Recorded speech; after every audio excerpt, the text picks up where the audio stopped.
umuntu akoze mu makosa gusa nukuri kosa uye uricuza urisobanure gusa ntugasobanure bisho utazabisobanya bikasanga mu makosa wakoze agazongora tawe udakosa umuntu akoze mu makosa gusa nukuri kosa uje uricuza urisobanure gusa ntugasobanure bisho utazabisobanya bikasanga mu makosa wakoze agazongora udakora ntakosa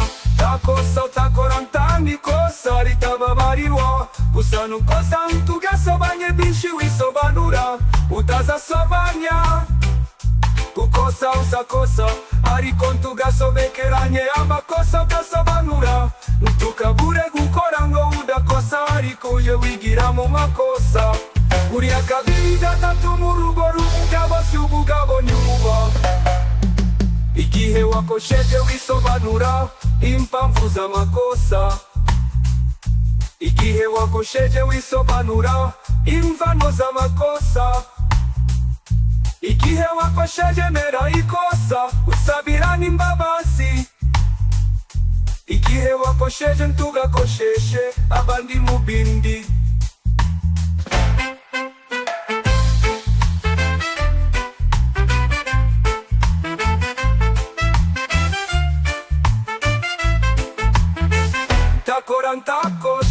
utakora ntanikosa ritababarirwa gusa nukosa ntugasobanye byinshi wisobanura utazasobanya ukosa usakosa ariko ntugasobekeranye amakosa ugasobanura ntukabure gukora ngo udakosa ariko uje wigira mu makosa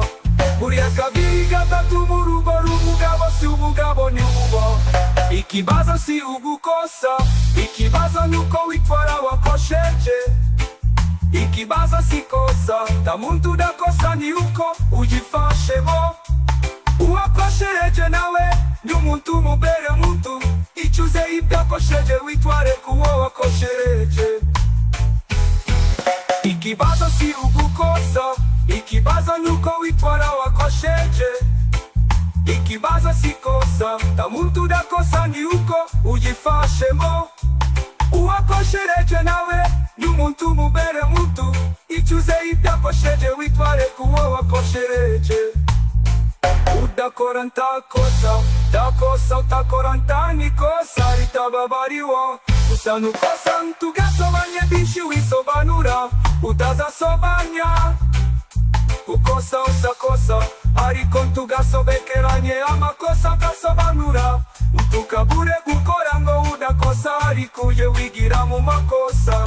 buriya kabiri gatatu mu rugo rw'umugabo si ubugabo ni ububwa nukosa usikosore nukosa ugakosorwa usembere unabikosora